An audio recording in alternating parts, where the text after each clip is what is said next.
The most fortified citadel and the most advanced weapon in Asia during the 2nd century BC were undone, not by force, but by espionage through marriage. The pure heart of an innocent young woman was exploited, bringing ruin to an entire nation. But how much of this legend is rooted in real history? This is, in essence, the Eastern version of the Trojan horse. Stay with us until the end as we explore and analyze this story in depth. This time, the tale will be told through the dialogue of two real historical figures. Let's see who they are. The story begins in 3, 2, 1.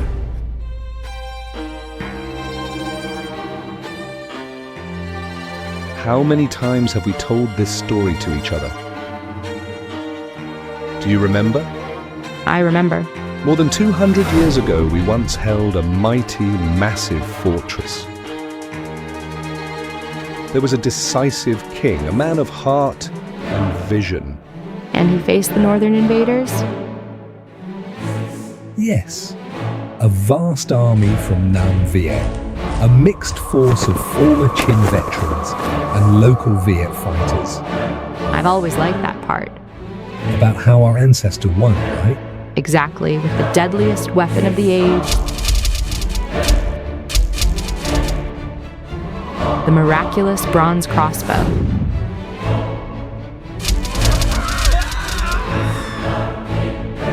King Trio Da of Nam Việt launched the invasion.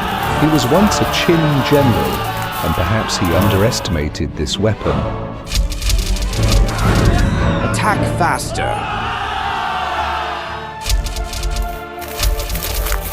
And they met a rain of arrows pouring down from the walls. At this rate, they'll run out of arrows soon. Fire. Of course, how could Trio Da have guessed that Âu Lạc arrow stockpiles were truly enormous? We were rich in that way once. When they built such fine weapons, of course our ancestors would store huge arsenals.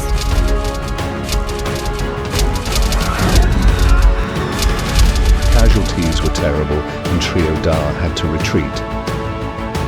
And that was the moment for An Dương Vương to show his final might.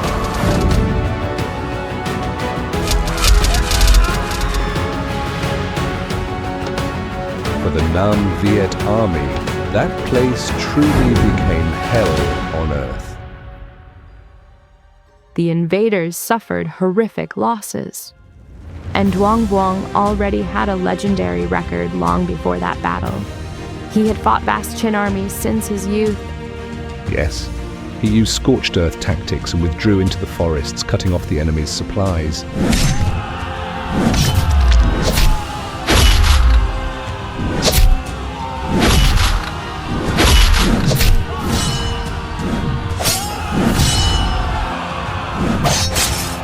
Our people only entered battle when the conditions favored us.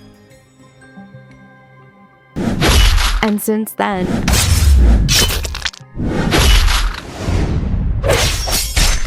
Viet men fought side by side with Viet women.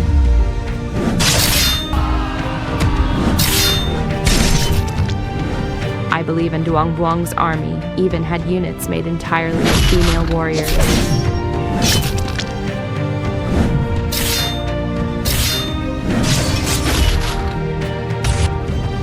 And we can be confident in the elite quality of the back Viet forces.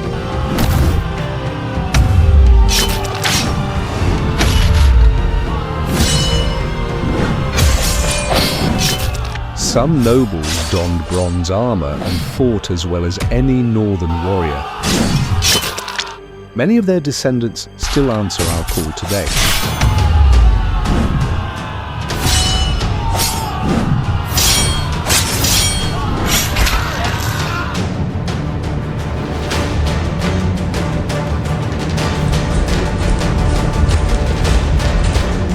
Of course, the Qin brought northern war technology too.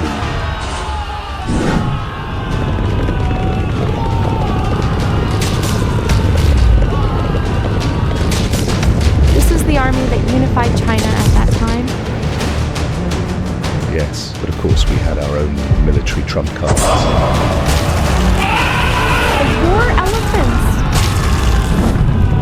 The war elephants. We unleashed elephants at decisive moments on the battlefield, when the enemy grew tired, when morale drooped.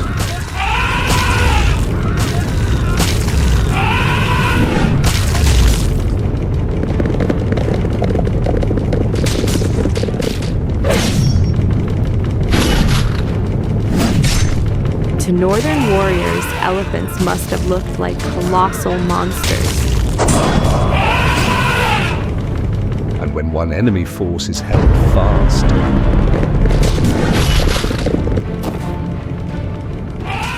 another force always hits them from behind.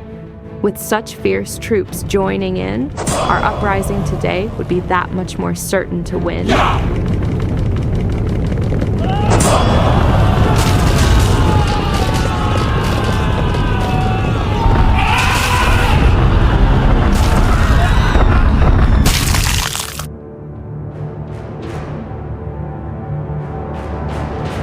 It was a glorious past.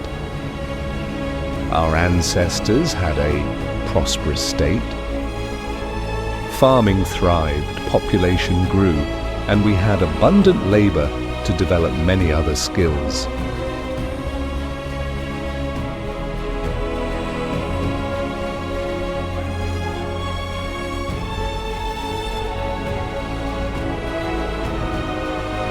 Legend says the giant Ko-Loa fortress was built with the help of a divine being, a colossal golden turtle god.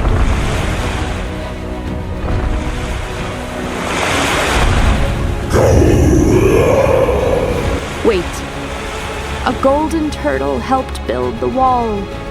Yes, the legend says so. I always find that hard to believe whenever I hear it. Anyway, the turtle deity said, I will help you build the strongest fortress. I will give you the mightiest weapon.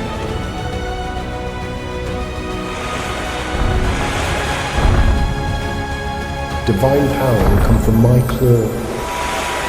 Legend says the turtle's claw created the crossbow trigger. And Âu Lạc general used that trigger to fashion the unique war machines of our people.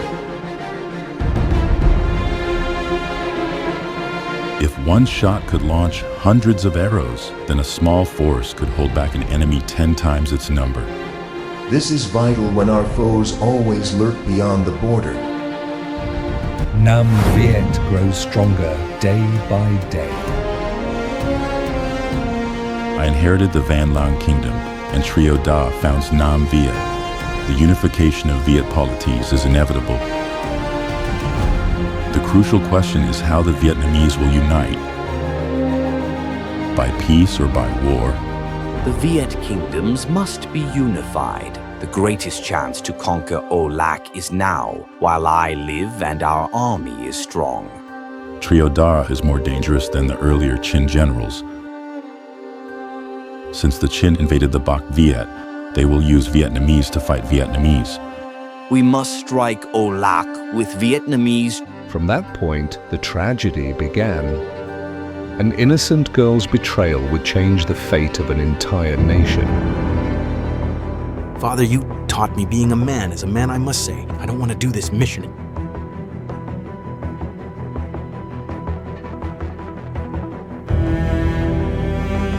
Whether you like it or not, you must do it for the greater good. This world is cruel. There is no peace for the weak. That's just an excuse for ambition and conquest. So what? Only the strong can protect themselves and those they love. All my life I've had to serve the strong. Some rise through deceit and manipulation. Some heroes end with tragic fates. The big fish devours the small. That is the law of this world. Father, you could form an alliance with An Dương Vương? And how long do you think that alliance would last? Âu Lạc is powerful. Thuc Phan is a proud man. Look at the big picture. We're trapped between two forces. Building an independent nation isn't easy. Danger from the north can strike at any time. Attacking northward is impossible. The Han army has just unified the world. Taking Âu Lạc is the only way to protect ourselves. Father says it's nothing to be proud of. What I'm proud of is protecting my people.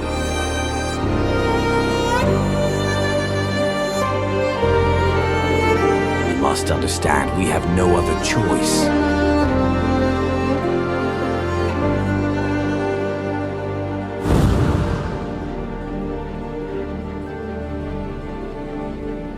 And the gates of Ko Loa will open wide, not by brute force, but by opening the heart of a woman, the beloved daughter of An Dương Vương, the rightful heir to the legacy of Âu Lạc. And peace came for a while in the form of a marriage between the two greatest Viet kingdoms. I wish you happiness, my child.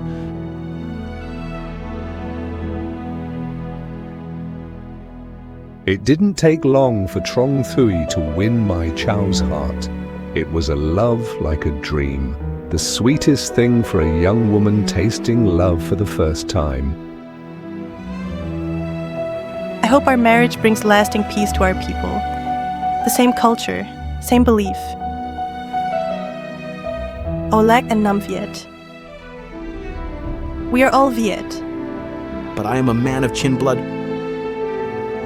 No matter where we come from, everyone deserves a peaceful life. Your heart is too pure, too kind. It was true love. Trong Thuy truly loved my Chau. I doubt that. Still, sometimes he had to remind himself of his mission as a spy. I want to know about your father's weapon. I'm sorry, my love. That's something I cannot reveal. After that refusal, my Chau feared she had angered Trong Thuy, but he returned, gentle and full of love. Of course he did. He's a spy. He must do his job.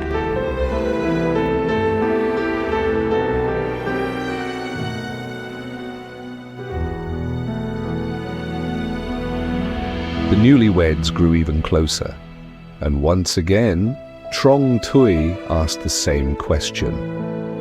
Âu Lạc could easily defeat my father's army. Your technology is truly impressive. That's another sensitive topic. Hey, sweetie, aren't we family now?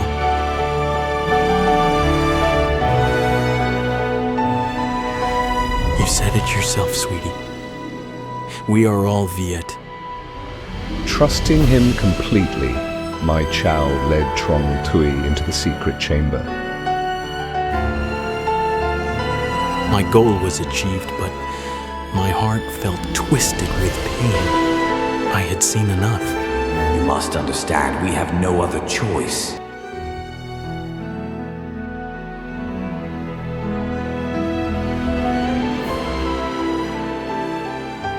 I hate this part of the story so much.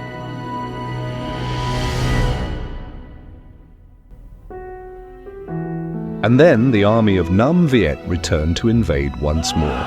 Did An Dương Vương foresee this? I believe he did take precautions.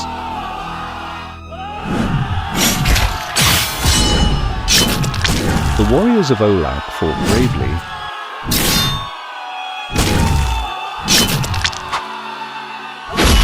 Yet this time, unexpectedly, the defenders were defeated. Losing the secret of the Kim Quy crossbow made such a difference. That's how the story goes, though in truth, no one really knows. An Dương Vương pondered endlessly over the reason for his defeat. He fled with his daughter for many days and nights, constantly erasing their tracks to avoid pursuit. But only one man from Nam Việt followed them. It was his son-in-law, my Chau's husband, the spy who had betrayed them both. My Chau remembered him. and the promise they made to see each other again if war ever broke out. At that moment, the golden turtle god appeared and spoke to An Dương Vương. The real enemy is right behind you. Is right behind you. Then everything fell into place. Every puzzle piece fit, all hope was gone. He made his final decision to end everything, including his daughter's life.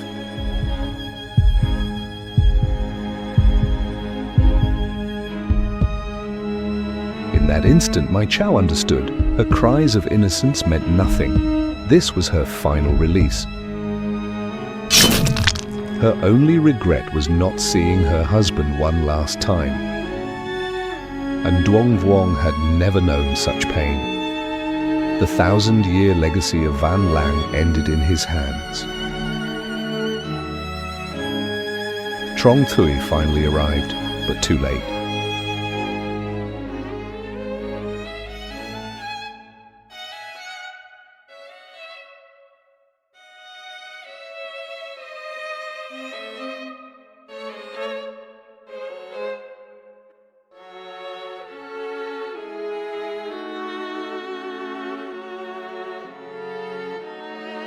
It was the price he had to pay for what he had done.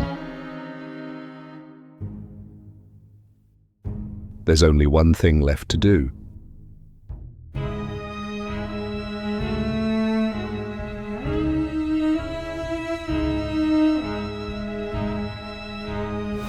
The next morning, That's just an excuse for ambition and conquest. Trio Da received the news. This is a tragedy I've heard 100 times, yet each time it hurts just as much as the first.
Why did Trieu Da have to attack Âu Lạc? As we can see from history, the kingdom of Nam Việt, though it occupied much of the former Van Lang territory, was still vulnerable to northern invasion. Trieu Da himself had a strong desire for independence, shown through his policy of outwardly submitting to the Han, while calling himself emperor within his own realm. But he also knew that Nam Việt alone could never stand against the Han Empire in the long run. Therefore, he needed to unite with Âu Lạc, and that unity had to be stable across generations. The surest way to secure that future was to conquer Âu Lạc immediately. Why immediately? At that time, Trieu Da commanded the elite troops once under the Chin, now joined with southern Viet forces. He probably saw this as the best moment, while he was still alive and strong. Founding rulers often hold the greatest military power, and Trieu Da was a capable wartime leader. It was a risky gamble, but victory would mean peace for Nam Việt for generations, and he succeeded.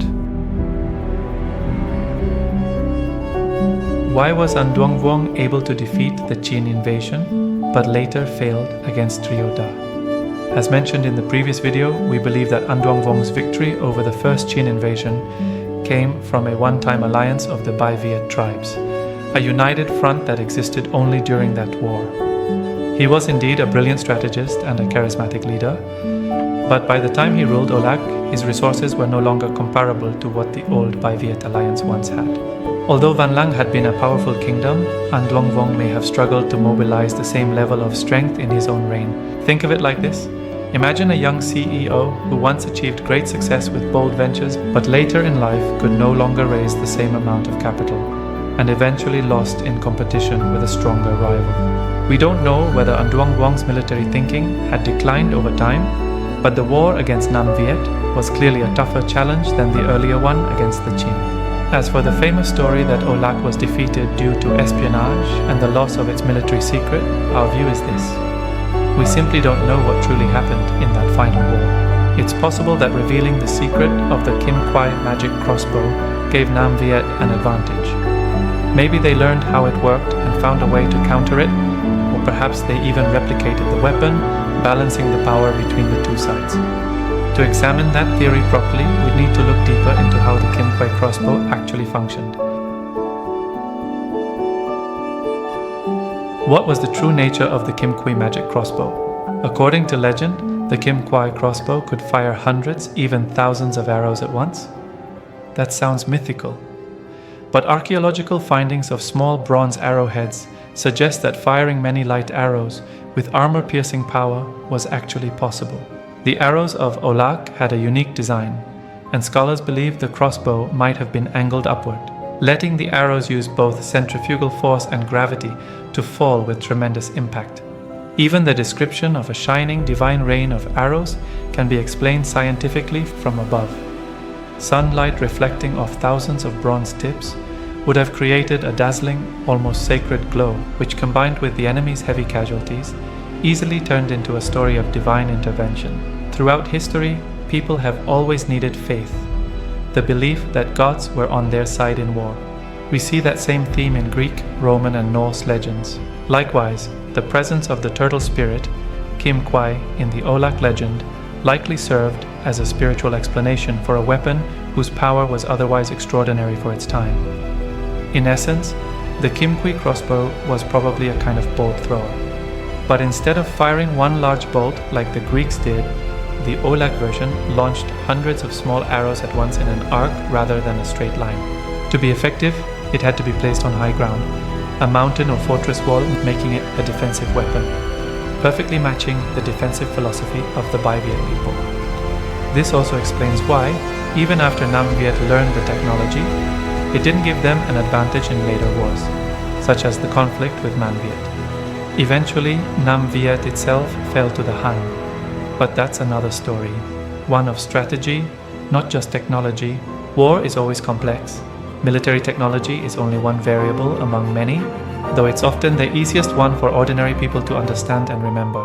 As for whether Âu Lạc ever developed a handheld version like the Chinese Chukonu, the repeating crossbow, we simply don't have enough evidence yet. What do you think? Feel free to share your thoughts in the comments below. Can Trieu Da be considered a king of the Viet people? Trieu Da himself was not ethnically Bak Viet. So, should the Viet people regard Nam Viet as a Viet kingdom and Trieu Da as a Viet king? There are two main perspectives on this question. From the viewpoint of the mandate of heaven, the answer would be yes. But from the standpoint of national sovereignty and ethnic identity, the answer would be no. This is an open topic, and we'd love to hear your thoughts. What do you think? Was Trieu Da truly a king of the Viet people? Also take a look at Che or Sivuong, the ruler of Jiaoji during the Three Kingdoms period. His case is quite fascinating too, and you might want to compare him with Trieu Da to see the similarities and differences.